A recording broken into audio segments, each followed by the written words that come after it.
मेरा नाम खुशबू है और मैं 22 साल की हूँ। मैंने उतना ही खाना परोसा जितना था। मैंने अपने भाई के सामने खाना रखा जो अभी-अभी काम से लौटा था। उसने हाथ मुँह धोया और खाने के लिए बैठा। मैंने उसे चटनी के साथ रोटी दी। थाली में रखी चटनी देखकर उसने मेरी तरफ देखा। मैंने हल्की आवाज में कहा, सब्जियां खरीदने के पैसे नहीं थे। मम्मी ने भी चटनी के साथ रोटी खाई है, तुम भी खा लो। वो चुपचाप खाने लगा। मैंने उसकी तरफ पानी रखा और फिर अपने आंसू छुपाने के लिए कमरे में चली गई। गरीबी बहुत बुरी चीज होती है। ये जिंदगी की सभी प्रॉब्लम्स को एक झटके में सामने ला देती है, लेकिन साथ ही बहुत कुछ सिखा भी देती है। मैंने अपने भाई से झूठ कहा कि माँ ने भी चटनी के साथ रोटी खाई थी, लेकिन हकीकत ये थी कि घर में आटा ही नहीं था, इसीलिए हमने रोटी नहीं खाई थी। कई बार ऐसा होता था कि हमारे पास पैसे खत्म हो जाते और मुझे मजबूरी में अपने भाई के सामने सिर्फ चटनी के साथ रोटी खानी पड़ती। कभी कभी जब आटा होता तब भी हम खुद भूखे रह जाते ताकि मेरे भाई को खाना मिल सके, क्योंकि वो पूरे दिन गांव से काम करके लौटा था। कमरे में आकर मैं अपनी बूढ़ी माँ के पैर दबाने लगी। माँ ने मुझे आशीर्वाद दिया और गहरी नींद में सो गई। मैंने अपने परिवार और जीवन की कठिनाइयों के बारे में सोचना शुरू किया। अब ये सब और मुश्किल होता जा रहा था। मैं इन्हीं विचारों में खोई हुई थी कि अचानक मेरे भाई की आवाज आई, जिससे मैं दरवाजे की तरफ गई। हम दोनों एक दूसरे को देख रहे थे। उसने मेरी तरफ उंगली उठाकर इशारा किया और कहा, बाहर आओ। मैंने दरवाजा बंद किया और बाहर आई। मैंने पूछा, हाँ बोलो। उसने मेरी आंखों में देखा और फिर अपनी जेब से कुछ निकालने लगा। फिर उसने एक चीज मेरी ओर बढ़ाई। मेरे चेहरे पर खुशी की चमक आ गई। वो 3,000 रुपए थे। मैंने उससे पूछा, तुझे कहाँ से मिले? उसने जवाब दिया, मुझे मजदूरी के पैसे मिले हैं। मैंने प्यार से उसके कंधे पर हाथ रखा और मुस्कुराई। उसने कुछ नहीं कहा और सीधे अपने कमरे में चला गया। मैं भी अपने कमरे में गई, पैसे सुरक्षित रखे और फिर अपने बिस्तर पर सोने चली गई। इस तरह मेरी चिंता भी खत्म हो गई, लेकिन मेरे दिमाग में एक ही बात घूम रही थी, गरीबी ही हमारी सबसे बड़ी सच्चाई है। मेरी आंखों के सामने बीते कई सालों की यादें ताज़ा हो गई। हमने अपनी जिंदगी में कभी कोई सुख नहीं देखा था। हमारा जीवन दुखों से भरा हुआ था। जहां से मैंने ये सफर शुरू किया था, वहीं मैंने गरीबी के साए में अपनी पूरी जिंदगी देखी। हमारे घर में मेरे पिता, मेरी माँ, मेरा छोटा भाई और मैं रहते थे। मेरा भाई मुझसे 4 साल छोटा था और हमारे अलावा हमारे कोई और भाई बहन नहीं थे। हमारे माता पिता पढ़े लिखे नहीं थे। माँ घर संभालती थी और पिता हमारे लिए दिन रात मेहनत करते थे ताकि हमें खाना मिल सके। लेकिन पढ़ाई न कर पाने की वजह से हम भी गरीबी से बाहर नहीं निकल सके। हमारे रिश्तेदारों का व्यवहार भी बहुत खराब था। वे कभी हमारी मदद करने नहीं आते थे, बल्कि हमारे घर सिर्फ अपने स्वार्थ के लिए आते थे। मैं मानती हूँ कि मेहमान भगवान का रूप होते हैं, लेकिन हम जैसे गरीब लोगों के लिए वे बोझ बन जाते हैं। जब कोई मेहमान आता तो हमें उनके सामने पैसा खर्च करना पड़ता, जो हमारे लिए बहुत मुश्किल था। हमारा जीवन तकलीफों से भरा हुआ था और प्रॉब्लम्स दिन ब दिन बढ़ती जा रही थी। जब मेरा भाई 16 साल का हुआ, तब हमारे पिता की मौत हो गई। इस घटना के बाद हमारी हालत और भी खराब हो गई। माँ बीमार रहने लगी और घर का सारा बोझ मुझ पर आ गया। पहले मैं सिलाई का काम सीखती थी, लेकिन अब मुझे पूरा घर संभालना पड़ रहा था। इस वजह से मुझे अपनी पढ़ाई और काम दोनों छोड़ने पड़े। मेरा भाई अभी सिर्फ 16 साल का था। उसे दुनिया की ज्यादा समझ नहीं थी, लेकिन वो भी काम की तलाश में निकल पड़ा, क्योंकि हमें जिंदा रहने के लिए कुछ करना ही था। कुछ ही दिनों में उसे मजदूरी का काम मिल गया। वो पूरा दिन मेहनत करता और शाम को घर लौटता। उसे रोज के हिसाब से पैसे मिलते थे, जिससे हम 2 वक्त की रोटी का इंतजाम कर पाते और मेरी माँ की दवाई ला पाते। इस तरह 6 साल बीत गए और अब मैं 22 साल की हो गई थी। मेरा भाई अब 18 साल का हो चुका था। उसने बताया कि वो अब एक वर्कशॉप में काम करता है और जहाँ मालिक अच्छा था, वहाँ वो शाम 7 बजे घर लौट आता। मैं हैरान थी, लेकिन उसने मुझे आश्वासन दिया कि जहाँ भी वो काम करता है वो अच्छी जगह है। उसके दिए हुए 3,000 रुपए में से 10 दिन बीत चुके थे। आज उसे काम की दुकान में मालिक से पैसे मिले थे। मैंने उससे कहा था कि जब तुम आओ तो सब्जियां खरीद कर लाना, मैं खाना बना दूंगी। लेकिन आज वो समय पर नहीं आया। आमतौर पर वो रोज 7 बजे आ जाता था, लेकिन आज 9 बज गए थे और मेरा भाई राकेश अब तक नहीं आया था।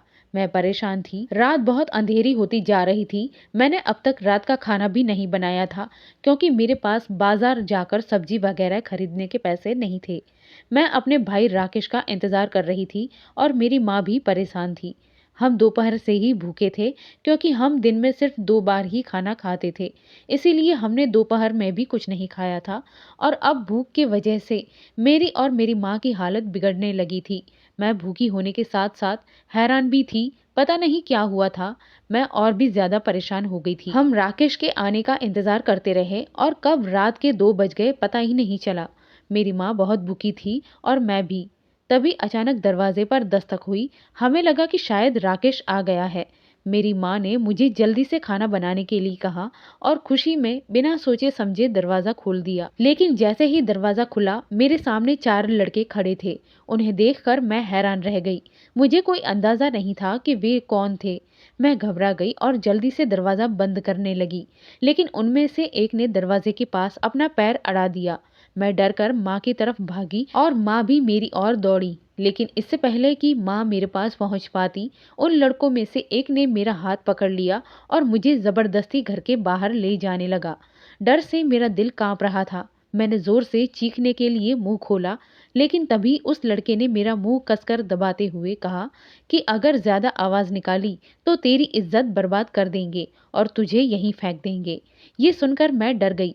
मैं खुद का बचाव नहीं कर सकी और ना ही चिल्ला सकी क्योंकि मुझे अपनी इज्जत जान से भी ज्यादा प्यारी थी। कुछ देर बाद वे मुझे एक सुनसान सड़क पर ले गए। वहां से वे मुझे एक पुराने मकान में ले गए और एक बंद कमरे में डाल दिया। डर के मारे मेरा पूरा शरीर कांप रहा था। मैं मन ही मन भगवान को याद करने लगी और अपनी इज्जत बचाने के लिए प्रार्थना करने लगी। फिर एक लड़के ने कहा, जब तक साहब नहीं आएंगे कोई भी इस लड़की को हाथ नहीं लगाएगा। उनकी बातें सुनकर मेरे मन में हजारों सवाल उठने लगे। मुझे समझ नहीं आ रहा था कि इसका क्या मतलब है। क्या उन्होंने मुझे सिर्फ यह कैद करने के लिए लाया था या मेरी इज्जत बर्बाद करने के लिए? धीरे धीरे मुझे एहसास होने लगा कि वे शायद मेरी जिंदगी को बर्बाद करने के लिए ही यहाँ मुझे लाए थे। ये सोचते ही मेरे अंदर डर और घबराहट बढ़ने लगी। लेकिन जो सबसे ज्यादा डराने वाली बात थी वो ये थी कि सिर्फ एक आदमी ही था जिसे मेरी इज्जत खराब करनी थी, वही साहब जिसकी वे बातें कर रहे थे। डर के मारे मैंने हाथ जोड़कर प्रार्थना की, प्लीज मुझे जाने दो, मैं किसी से कुछ नहीं कहूंगी। मैंने आपका क्या बिगाड़ा है? आप मुझे यहाँ क्यों लाए हैं? लेकिन वहां खड़े किसी ने भी मेरी एक बात नहीं सुनी। वे मुझे सब डर से तड़पता हुआ छोड़कर कमरे से बाहर चले गए। पहले तो मुझे अपने भाई राकेश की चिंता थी, लेकिन अब मुझे अपनी इज्जत की भी चिंता होने लगी थी। मैं सोचने लगी कि यहाँ से भागने का कोई तरीका है या नहीं, लेकिन कमरा पूरी तरह से बंद था।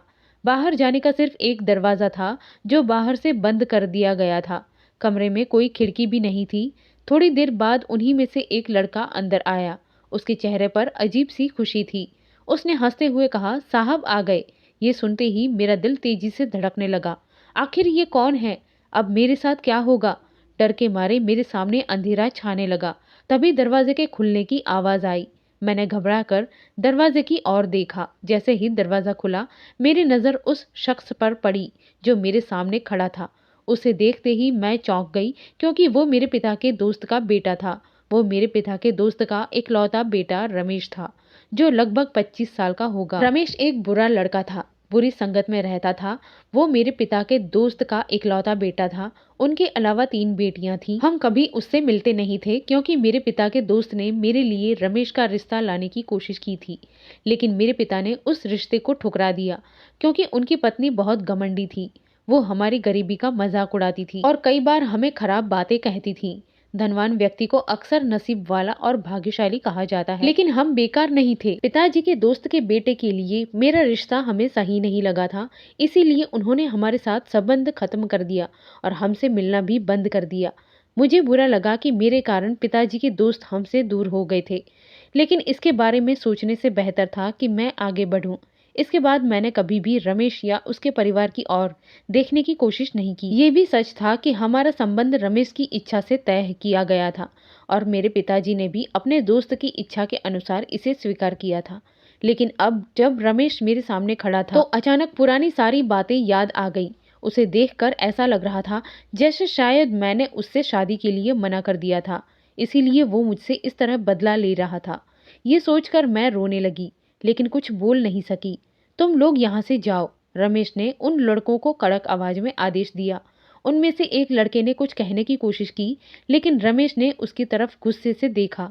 जिससे वो डरकर चुप हो गया और तुरंत बाकी लड़कों को लेकर चला गया। अब कमरे में सिर्फ मैं और रमेश अकेले थे। मैं डर से समझ नहीं पा रही थी कि मुझे क्या करना चाहिए। धीरे धीरे वो मेरी तरफ बढ़ने लगा और मेरे पास आकर बैठ गया। डर कर मैं तुरंत खड़ी हो गई और गुस्से में बोल पड़ी, तुम्हें शर्म नहीं आती? अपने पापा के दोस्त की बेटी का अपहरण करके उसकी जिंदगी बर्बाद करने की कोशिश कर रहे हो। मैं अंदर से बहुत डरी हुई थी। अगर वो सच में मुझे नुकसान पहुंचाना चाहते तो मैं कुछ भी नहीं कह सकती थी। मैंने डरते हुए पूछा, इतनी नफरत क्यों? रमेश ने मेरी ओर देखा और कहा, तुमने मुझसे शादी से इनकार करके बहुत बड़ी गलती की थी। मैंने जवाब दिया, तो तुम मुझसे बदला ले रहे हो। मुझे नहीं पता था कि तुम इतने कमजोर हो। रमेश कुछ नहीं बोला और चुपचाप कमरे से बाहर चला गया। उसके जाने के तुरंत बाद एक और लड़का कमरे में आया। मैं डर के मारे चीखने लगी, लेकिन उसने बिना कुछ कहे मेरे सामने एक थाली रखी और चला गया। मैंने जल्दी से दरवाज़ा अंदर से बंद कर लिया और खाने की ओर देखा। पहले तो लगा कि खाने में कुछ गड़बड़ हो सकती है, लेकिन भूख इतनी तेज थी कि मैंने बिना सोचे समझे खाना शुरू कर दिया। खाने के बाद मैं अपनी माँ और भाई राकेश के बारे में सोचने लगी। दिन भर की हर घटना मेरे दिमाग में घूमने लगी। मुझे हर पल यही डर सताने लगा कि किसी भी समय कोई आएगा और मेरी जिंदगी बर्बाद कर देगा। लेकिन उस दिन के बाद रमेश फिर कभी मेरे सामने नहीं आया। अब उसकी जगह एक नया लड़का आ गया था जो उम्र में मेरे भाई राकेश के बराबर था। वही रोज मुझे दिन में 3 बार खाना लाकर देता। कमरे में मेरे लिए कपड़े भी रख दिए गए थे, जिससे मुझे ज्यादा परेशानी नहीं हुई। लेकिन मेरा दिल बार बार माँ और भाई की चिंता में डूब जाता था। दिन बीतते गए, 1 दिन, 2 दिन, 3 दिन, फिर 10 दिन बीत गए, लेकिन रमेश कभी सामने नहीं आया। मैं इस कमरे में कैद रहकर पूरी तरह से तंग आ चुकी थी और आज़ादी चाहती थी। मैं किसी भी तरह यहाँ से भागने की कोशिश कर रही थी। 10 दिन के बाद एक शाम को दरवाज़ा खोला और अंदर एक व्यक्ति आया। उसे देखकर मैं चौंकी, क्योंकि वो कोई और नहीं बल्कि मेरी माँ थी। उनके वहाँ आने की मुझे कभी उम्मीद नहीं थी। उन्हें देखकर मैं रोने लगी और उनसे कहने लगी, मैं बहुत मुश्किल में थी। ये दिन इतने मुश्किलों से बीते हैं, मुझे पता है कि सिर्फ भगवान ही जानते हैं।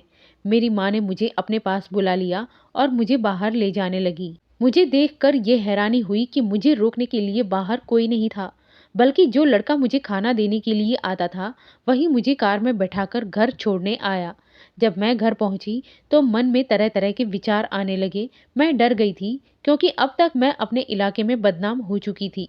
मुझे इस बात की परवाह नहीं थी कि लोग मेरे बारे में क्या सोचेंगे, लेकिन मेरी माँ बहुत दुखी बैठी थी। ये देखकर मुझे और भी बुरा लगने लगा था।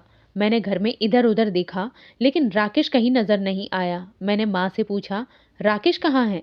माँ ने टालते हुए कहा, सुबह मिल लेगी। उस दिन कई दिनों बाद मुझे चैन की नींद आई। अगले दिन मैं जल्दी उठी और बिना नाश्ता किए तैयार हो गई, लेकिन राकेश अब भी घर नहीं आया था। माँ ने मुझसे कहा कि मैं तैयार हो जाऊं, क्योंकि हमें कहीं जाना था।